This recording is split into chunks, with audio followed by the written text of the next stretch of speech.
Assalamualaikum warahmatullahi wabarakatuh. Hi, good morning everyone. Let me introduce myself. My name is Said Askarya Putra from grade 11, majoring heavy equipment engineering.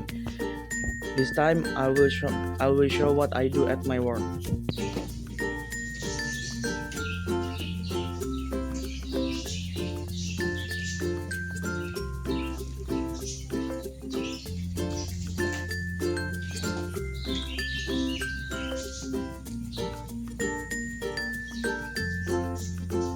Sebelum saya berangkat ke tempat kerja, saya selalu membaca doa naik kendaraan.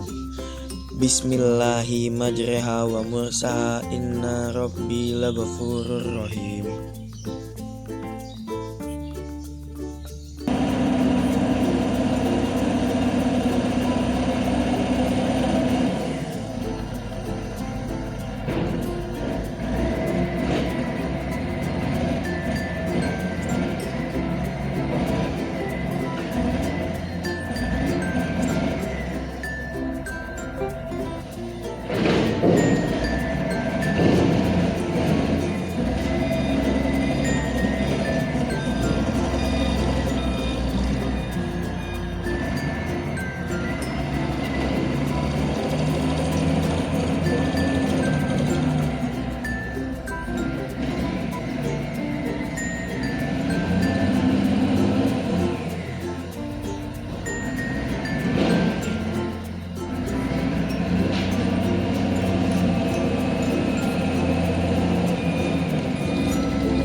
Yang sedang saya lakukan ini adalah proses greasing pada bagian komponen trunnion di dump truck.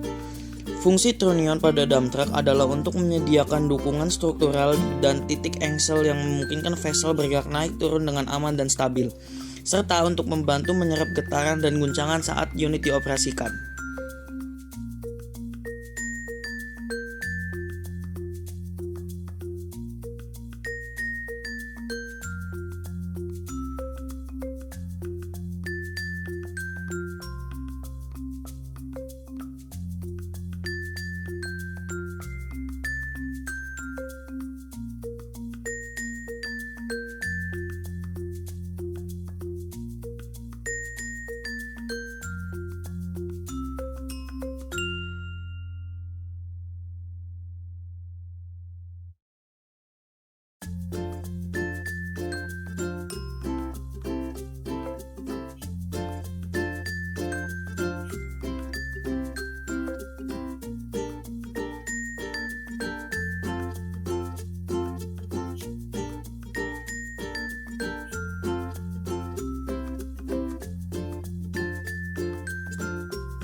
Kita juga melakukan greasing pada bearing tromol depan dump truck, yang mana ini juga penting karena fungsi komponen ini sangat penting bagi komponen roda.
Yang sedang saya lakukan ini adalah pengecekan fungsi pada unit dump truck.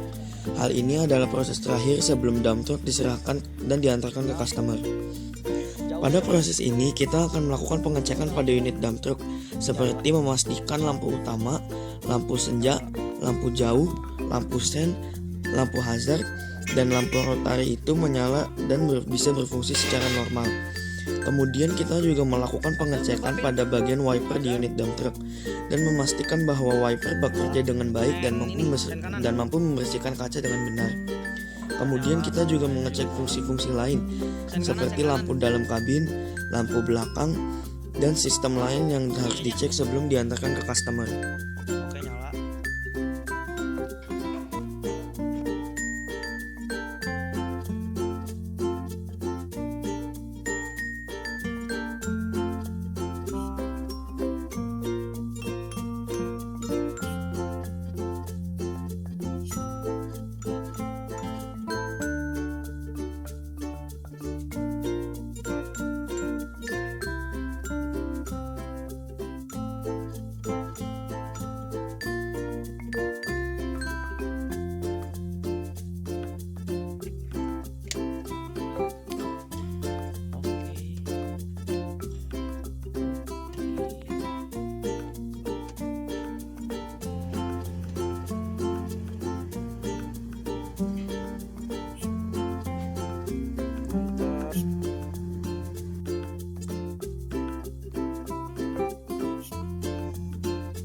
Perkembangan teknologi alat berat di Indonesia telah menjadi salah satu pendorong utama dalam percepatan pembangunan nasional.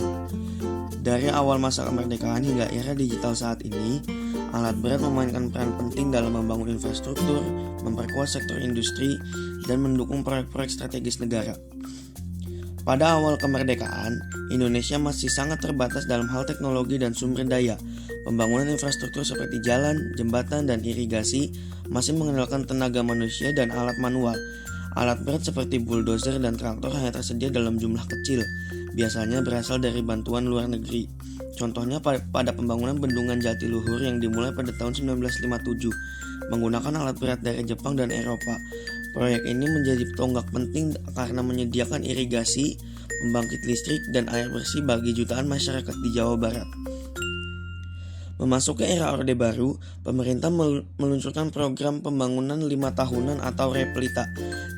Disinilah alat berat mulai digunakan secara masif. Eskavator, kren, dan dump truck menjadi tulang punggung pembangunan jalan tol, pelabuhan, dan waduk. Salah satu contohnya adalah pembangunan jalan tol Jagorawi, tol pertama di Indonesia. Proyek ini tidak mungkin selesai tepat waktu tanpa menggunakan dukungan alat berat untuk penggalian, pemadatan tanah, dan pengaspalan. Selain itu, proyek PLTA Saguling dan Cirata juga menggunakan alat berat untuk membangun bendungan dan terowongan bawah tanah. Setelah tahun 1998, sektor konstruksi dan pertambangan mulai terbuka bagi swasta. Perusahaan nasional dan asing mulai berinvestasi dalam alat berat modern. Teknologi hidrolik, sistem kontrol digital, dan efisiensi bahan bakar menjadi fokus utama. Contohnya tambang Grasberg di Papua menggunakan fleet alat berat terbesar di Asia Tenggara, termasuk haul truk berkapasitas 240 ton dan bor otomatis.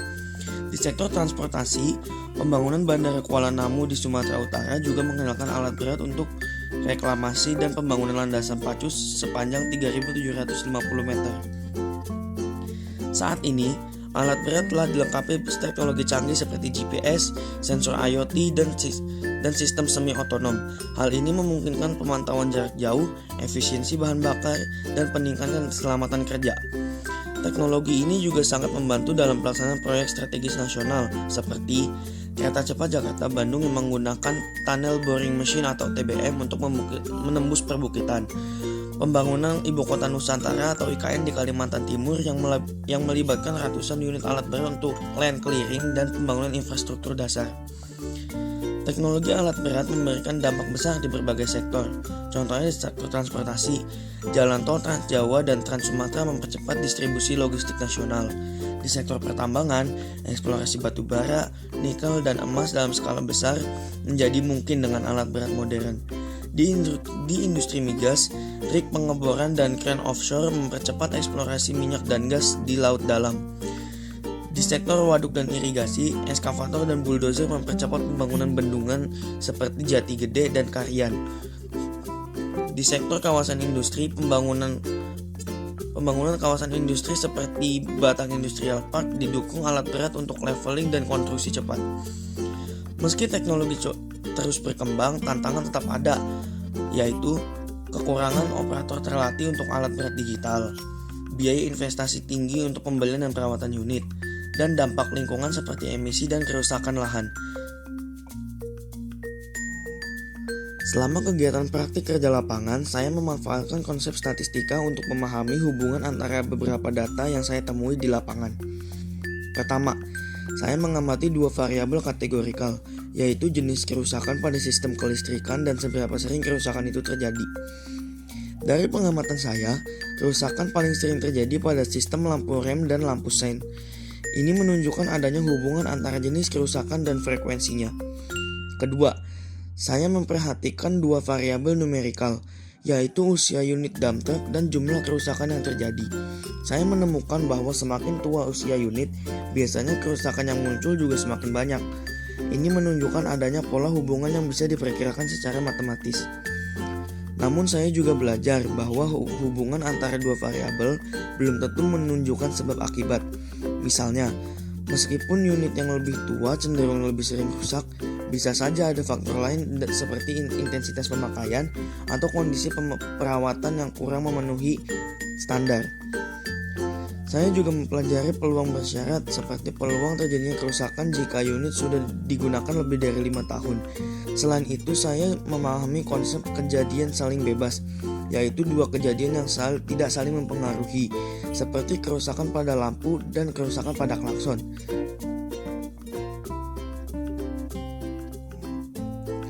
Selama kegiatan praktik kerja lapangan, saya tidak hanya melakukan pekerjaan teknis di lapangan, tetapi juga mempelajari pentingnya administrasi atau paperwork dalam dunia kerja, khususnya di bidang perawatan alat berat. Setiap pekerjaan yang saya lakukan seperti pemasangan hose water separator dan pengecekan perlampuan pada unit dump truck selalu didokumentasikan dalam bentuk laporan kerja harian. Laporan ini mencakup tanggal pelaksanaan, jenis pekerjaan, unit yang dikerjakan, serta hasil pemeriksaan atau perbaikan. Paperwork menjadi sangat penting karena menjadi bukti tertulis bahwa pekerjaan telah dilakukan sesuai prosedur dan bisa ditelusuri kembali jika terjadi masalah di kemudian hari.